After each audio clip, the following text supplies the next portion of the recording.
Hello and welcome to Yagna investment academy. मेरा नाम है शनिक भंडारी और आज की ताज़ा खबर के इस नए एपिसोड में आप सभी का बहुत बहुत स्वागत है। तो चलिए हमेशा की तरह वर्ल्ड इकोनॉमी के साथ शुरुआत करेंगे। लेकिन उसके पहले मैं आपके से बताना चाहता हूँ कि इस वीडियो को एंड तक के ज़रूर देखिएगा, ताकि एक नया सेक्शन जो इंट्रोड्यूस किया गया है इस स्पेसिफिक वीडियो में वो आप एंड तक के देखिए एंड समझिए वो क्या सेक्शन है। और आपको वो सेक्शन, नया सेक्शन जो है वो क्या कैसे लगता है वो कमेंट्स में बताना ना भूलिएगा दोस्तों। And on that note let us begin with the global news.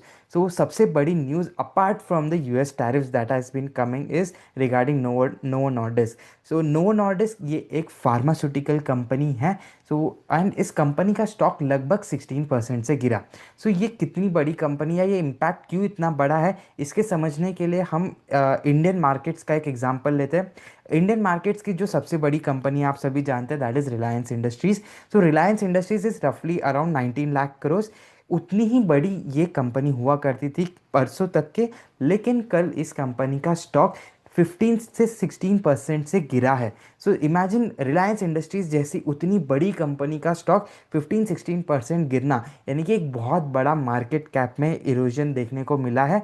And this is because of some trials that fail to meet the expectations. So Novo Nordisk का जो ओबेसिटी ड्रग है CagriSema, it fail to meet its primary end point. So एक non inferiority का test हो रहा था and it was a comparative test between Eli Lilly and नोवोडोंडिस। तो ये दोनों ही कंपनीज के जो ड्रग्स है उनमें वेट लॉस के इफेक्ट्स कैसे होते हैं उसके ऊपर एक टेस्ट हो रहा था। सो एली लिली का जो ड्रग है दैट इज टायरजेपेटाइड, वो ऑलमोस्ट 25.5% का वेट रिडक्शन दिखा रहा है, whereas CagriSema has produced just a 23% average weight loss after 84 weeks. तो इसके ये जो कंपनी ने अपनी फाइंडिंग्स बताई है ये मार्केट रिसर्च के बारे में, तो इसके बाद because of the failed expectations novo Nordisk के जो शेयर प्राइस में बहुत बड़ा गिरावट देखने को मिली, लगभग 16% से ये स्टॉक कल क्रैश होते हुए नजर आया। अभी ये इतना बड़ा ड्रग क्यों है, because it is in the obesity framework. यहाँ पे अगर हम GLP-1 की बात करें, so it has become a very big theme in the overall pharmaceutical market. In the next big theme जो चल रही है that is obesity control drugs या ओबेसिटी रिडक्शन ड्रग्स जो है उस स्पेस में ये पर्टिकुलर ड्रग जो है वो काम कर रहा था। सो नोवो नॉर्डिस्क ये एक बहुत ही एडवांस कंपनी है, एक बहुत ही बड़ी कंपनी है। And CagriSema is one of the new drugs that the company has come up with. And उसके जो टेस्ट रिजल्ट्स है वो इतने अच्छे नहीं रहे and as compare to its peers उसका जो रिजल्ट है उसमें एक मेजर डिक्लाइन देखने को मिला या एक मेजर अंडर परफॉर्मेंस देखने को मिला। उस वजह से ये स्टॉक में बहुत बड़ा गिरावट देखने को मिला है दोस्तों। Moving on to the Indian economy. So India में नेशनल मोनेटाइजेशन पाइपलाइन 2.0 इसे लॉन्च किया गया है, दैट इज NMP 2.0। सो कल हमारी फाइनेंस मिनिस्टर निर्मला सीतारमन जी ने second phase of national monetisation pipeline को लॉन्च किया। And now the target is to monetise 16.72 lakh crore. जी हाँ, 16.7 लाख करोड़ का मोनेटाइजेशन इंडियन गवर्नमेंट करने वाली है from FY26 to FY30 in 5 years में। लास्ट 5 ईयर्स की अगर हम बात करें, यानी कि NMP 1 उस फेज में लगभग 6 लाख करोड़ का मोनेटाइजेशन का टारगेट रखा गया था। And this monetisation target was रफली मेट बाय 90%। सो लगभग 5.4 लाख करोड़ का मोनेटाइजेशन ऑलरेडी हुआ है। लेकिन अगर हम इस पर्टिकुलर पॉलिसी की बात करें या इस न्यू वेरिएंट जो न्यू पॉलिसी जो अभी लॉन्च की गई है, सो दैट इज रफली 2.6 times larger than the previous one. तो जो 6 लाख करोड़ का मोनेटाइजेशन लास्ट 5 सालों में किया जाने का टारगेट रखा गया था, now that target has increase significantly. And यहाँ पे कहाँ कहाँ से मोनेटाइजेशंस किए जाएंगे, तो it can include sectors like highways, railways, power, ports, coal mining, telecom, civil aviation, urban infrastructure and many such industries. So कई सारी जगहों पे जहाँ पे गवर्नमेंट का बहुत ज़्यादा होल्ड था वहाँ पे हमें अभी प्राइवेटाइजेशन देखने को मिलेगा।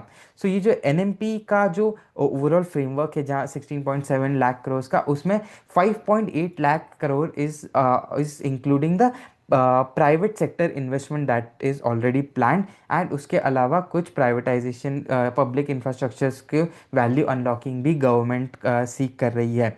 So again this could be a additional source of income for the government. Privatisation आता है तो पब्लिक प्राइवेट पार्टनरशिप्स जो है वो इंडिया में फॉर्म होने लगेगी, एंड हमें कई सारी जो सेगमेंट्स है वहाँ पे इन्वेस्टमेंट अपॉर्चुनिटीज़ भी नज़र आ सकती है with this particular divestments at hand. The next news is regarding India US trade talks. So कल से ही एक इंडिया यूएस का ट्रेड टॉक शुरू होने वाला था. 3 days का ट्रेड टॉक होने वाला था which was scheduled from yesterday, लेकिन इसको पोस्टपोन किया गया है on the back of the US Supreme Court ruling.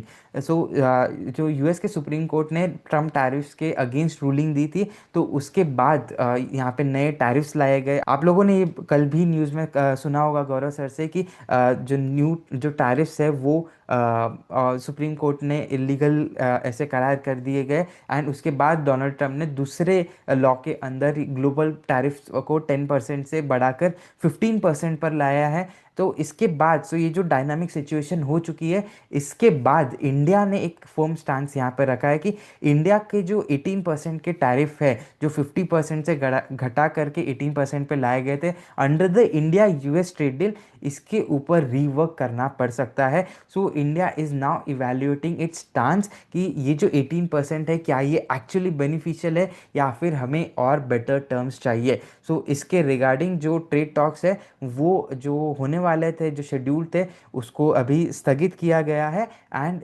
उसके अभी इन सारी चीज़ों को इवेल्युएट करने के बाद ही वापस से India US trade talks resume होंगे. सो अगर हम बात करें तो जो 15% का टैरिफ अभी ग्लोबली लगाया है, तो इंडिया के लगभग 55% एक्सपोर्ट्स पे जो यूएस में जाते हैं उसके लगभग 55 परसेंट एक्सपोर्ट्स पे 15% का टैरिफ लग रहा है, विच इज़ रफली अराउंड $48 बिलियन.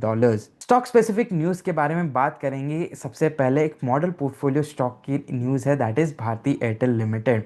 सो अगर आपको जानना है कि हमारे पास कौन से स्टॉक्स हमारे मॉडल पोर्टफोलियोज़ का पार्ट है, तो आप हमारी वेबसाइट investednya.in पर विज़िट कर सकते हैं, और यहाँ पे आप हमारे मल्टीपल मॉडल पोर्टफोलियोज़ को इवेलुएट कर सकते हैं, और जो आपकी risk profile and risk appetite से मैच करता है वैसे पोर्टफोलियोज़ को आप सब्सक्राइब कर सकते हो. इसके साथ साथ आप हमारे और भी कई सारे प्रोडक्ट्स ट्राई कर सकते हो, जैसे कि stockometer and fundometer, which are also available at a very good discount. So you can use the coupon code SB50 to avail 50% discount on all our products.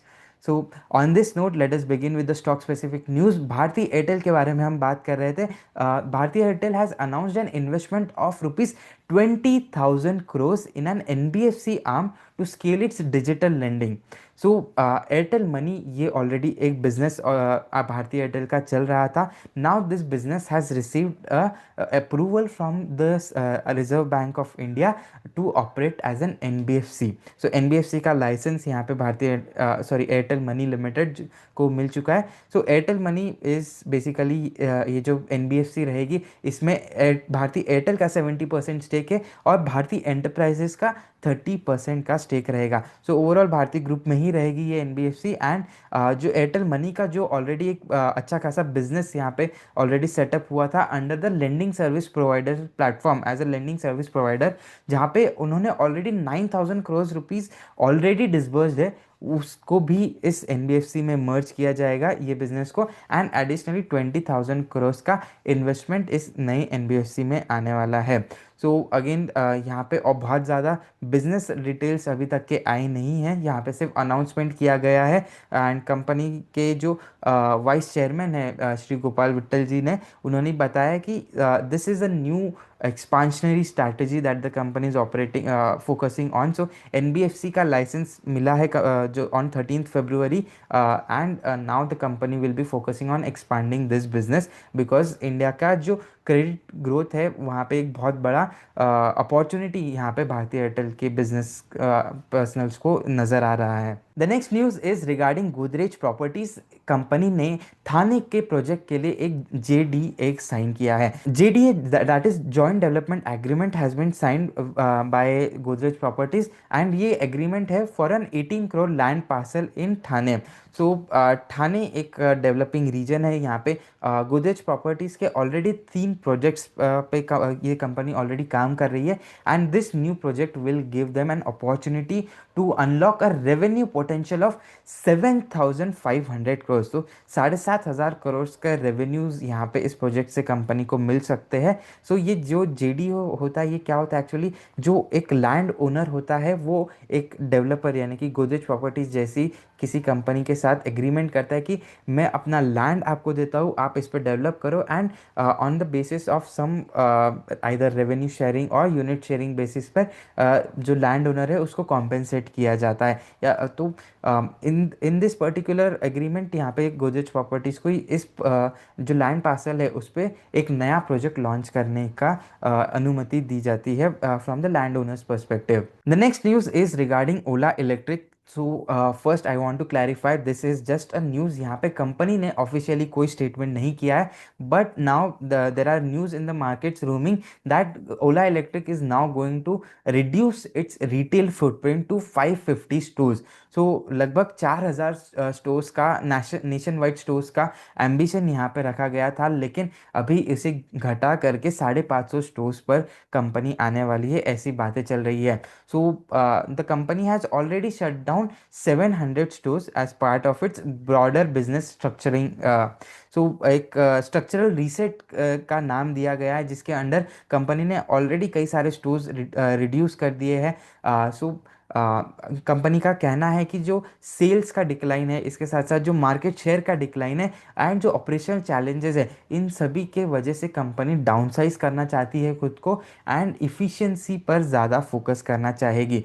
सो अगर आप लोग ओला इलेक्ट्रिक को फॉलो करते हो तो आपको पता होगा कि मोर देन 40% का जो मार्केट शेयर ये कंपनी कमांड करती थी, it has now come down to less than 6%। So एक बहुत बड़ा डिक्लाइन यहाँ पे देखने को मिला है। टीवीएस, बजाज, हीरो मोटोकॉर्प जैसे सारी जो कंपनीज है, सारे जो बड़े राइवल्स हैं, इन सभी का मार्केट शेयर अभी ओला से इम्प्रूव हो चुका है। ये ओला के आगे जा चुके हैं in the EV two wheeler race, right. So इसी के बेसिस पे and to focus on profitability and to reduce the cost, company ने अपने जो कॉस्ट इफिशिएंसी को ध्यान में रखते हुए अपने जो आउटलेट्स है या जो स्टोर्स है उसको रिड्यूस करने का डिसीजन लिया है। टोरेंट ग्रुप जो ऑलरेडी एक फार्मा सेटअप में है, ऑलरेडी एक फार्मा कंपनी है, काफ़ी बड़ी फार्मा कंपनी है इनकी। So they have now enter into an adjacency which is the diagnostic business. So this is a very evolving business again. Diagnostics ये जो बिजनेस है इंडिया में काफ़ी ज़्यादा अंडर पेनिट्रेटेड है, specially in the formal setup. यहाँ पे बहुत लिमिटेड कंपनीज है जो यहाँ पे ऑर्गेनाइज सेगमेंट में ऑपरेट कर रही है, एंड टोरेंट ग्रुप जो है ये अपने न्यू वेंचर को डायग्नोस्टिक बिजनेस में ये लोग एंट्री लेना चाह रहे हैं। सो यहाँ पे हमारी सारी न्यूज़ ख़त्म होती है आज के लिए, लेकिन एक इंटरेस्टिंग चीज़ मैं आप सभी के सामने प्रेजेंट करना चाहता हूँ। सो हम काफ़ी सारी बुक्स पढ़ते हैं regarding how to invest, where to invest, how to value companies, लेकिन इन्वेस्टिंग ये जो जर्नी है इसमें इन्वेस्टमेंट डिसीजन इज़ जस्ट 5%। इसके अलावा जो मेजर चीज़ है that is behaviour management which forms the 95% of our investing journey. So investment behaviour manage करने के लिए सबसे अच्छी बुक जो आपको कोई भी रेकमेंड कर सकता है, so that is undoubtedly the psychology of money. So इसी बुक के कुछ की लर्निंग्स हैं, मैं आपको इन वीडियोस के माध्यम से आपके सामने प्रेजेंट करना चाहता हूँ। सो फर्स्ट थिंग, जो फर्स्ट चैप्टर में इस बुक में एक बहुत ही इंटरेस्टिंग बात कही गई है, that is regarding how investors behave also depends on how they have seen the markets in their early years. Technically एक सिंपल लाइन यहाँ पे लिखी गई है कि in theory people should make investment decisions based on their goals and the characteristics in the investment options available to them at the time. यानी कि आपको ऐसे इन्वेस्टमेंट्स करने चाहिए जो आपके गोल्स और आपके टारगेट्स के हिसाब से, आपके रिस्क प्रोफाइल के हिसाब से सूटेबल हो, rather than based on your historical जो चीज़ें आपने देखी है या जो आपके एक्सपीरियंस रहे उनको मद्देनज़र ना रखते हुए ये डिसीजंस लिए जाने चाहिए। हालांकि स्टडीज़ ये कहती है कि this thing the historical developments और how you have seen different asset classes in your younger age mostly ये बहुत बड़ा इम्पैक्ट क्रिएट करता है on your decision making in asset diversification. Interesting chart यहाँ पे प्रेजेंट किया गया है इस बुक में। सो अगर आप देखोगे तो there are two two different lines in this chart. So 13 से लेके 28 की उम्र तक के, यानी कि इन 15 सालों में आपका जो अर्ली फेज है, यानी कि एक यंग फेज होता है किसी भी इन्वेस्टर के पर्सपेक्टिव से। सो वहाँ पे मार्केट कैसे परफॉर्म करता है, that basically determines how the person might invest in the markets, right. So this is again with respect to the United States. So 1950 में अगर कोई बॉर्न हुआ रहता तो 13 से लेके 28 की एज तक के मार्केट में लगभग कोई भी रिटर्न्स नहीं थे। सो फ्लैटिश रिटर्न्स ओवर 15 ईयर्स। सो ऐसे इन्वेस्टर के लिए अगर आप जाकर बोलो कि आपकी रिस्क प्रोफाइल जो है वो सजेस्ट करती है 80-90% इक्विटी एलोकेशन, सो ऐसे इन्वेस्टर्स बोलते कि इक्विटी में तो रिटर्न्स बनते ही नहीं हैं, यही हमने देखा है।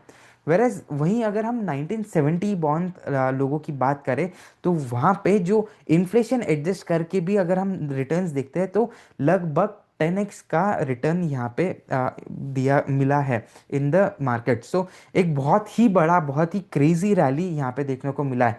सो अगर आप यहाँ पे किसी इन्वेस्टर को कहते कि you need to diversify from equity to debt, so in that case that investor would think कि अगर मुझे इक्विटी में इतने मल्टी बैगर रिटर्न्स मिल रहे हैं तो मैं डेट के 3-4-5% के रिटर्न्स पर क्यों जाऊँ, राइट। सो ये बहुत ही कॉमन कैरेक्टरिस्टिक्स देखी गई है। एक बहुत बड़ा स्टडी इसके पीछे हुआ है दैट हैज सब्सटैंशिएटेड दिस बिहेवियर। लेकिन एज एन इन्वेस्टर्स जब भी हम किसी को फाइनेंशियल प्लानिंग में भी हमारे पास क्लाइंट्स आते हैं तो हम उन्हें एक अनबायस्ड तरीके से ये सजेस्ट करना चाहते हैं कि आपके जो गोल्स है उसके अनुसार आपके एसेट एलोकेशन होने चाहिए, rather than how aggressive you are. आपकी गोल्स का टाइमलाइन अगर 1 साल की भी हो, no matter how your risk profile is, if goal horizon is very less तो आपको डेट एलोकेशन लेना ही सजेस्टेड रहेगा rather than equity, because volatility is for a bigger duration. जो इक्विटी की वोलेटिलिटी है वहाँ पे टाइम होराइजन ज़्यादा चाहिए होता है एंड शॉर्टर ड्यूरेशंस में ये वोलेटिलिटी रिस्क में कन्वर्ट होने में चांसेस जो है वो ज़्यादा हाई हो जाते हैं, right. So the key takeaway here is to not depend on your past. जो आपने चीज़ें देखी है वो ज़रूर यहाँ पे फ्यूचर में होगी कि नहीं ये ज़रूरी नहीं है। There is also one more line in the introductory paragraph. So what I liked is history never repeats itself but man always does, right. So काफ़ी डीप लाइन है, काफ़ी डीप वर्ड्स है। So times are always evolving. हम काफ़ी सारी चीज़ों में देखते हैं कि हमें डिस्ट्रप्शंस की बातें नज़र आती है। हम हमेशा आजकल काफ़ी ज़्यादा सुन रहे हैं कि AI will disturb everything, this will happen, that will happen, and should I invest in this particular asset और that particular asset. So I think noise से परे उठ के हमें थोड़ा सा एक ब्रॉडर होराइजन लेना चाहिए इन are investing framework. We need to evaluate what goals do we have, what investment alternatives do we have at today's point of time, and we need to choose the best possible alternative for our investment decision making, right. So इसी positive note के साथ and इसी एक positive learning के साथ मैं आप सभी से अलविदा लेना चाहता हूँ। अगर आपको ऐसी वीडियोस पसंद आती है तो इसे लाइक कीजिए एंड अपने व्यूज़ कमेंट की में बताइए, because that really motivates us to do good work. And ऐसे ही और फंडामेंटल एनालिसिस के लिए बने रहिए यदना इन्वेस्टमेंट अकेडमी के साथ। Thank you.